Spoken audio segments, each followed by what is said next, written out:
Your present condition is not permanent. Mental health coaching is about living in the now by no longer focusing on the past, by no longer focusing on diagnoses, and certainly by no longer focusing on pharmacology as a way of dealing with this.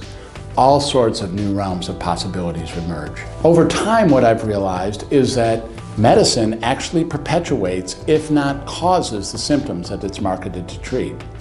And the diagnosis also perpetuates the symptoms that meet the criteria to meet that diagnosis. Who I'm most interested in helping, who shows up in my office, are people who either A, are not interested in going into conventional psychiatry to deal with their mental distress because they've heard terrible things or they don't expect any kind of positive results.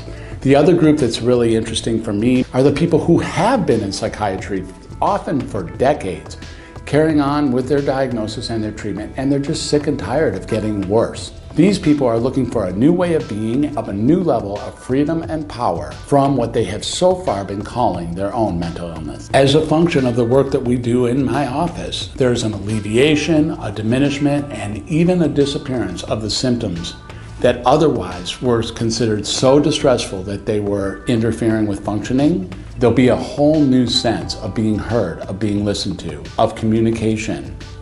And all healing is a function of direct and honest communication between one person and another. If this is actually an interesting or a resonating conversation with you, if you find yourself getting a little bit excited about what might be possible for you or your loved one, I invite you to give me a call or to write me onto my website so that I can contact you. What if a new sense of self-expression, creativity, power, and freedom was readily available to you? That's what I'm after. You matter a lot.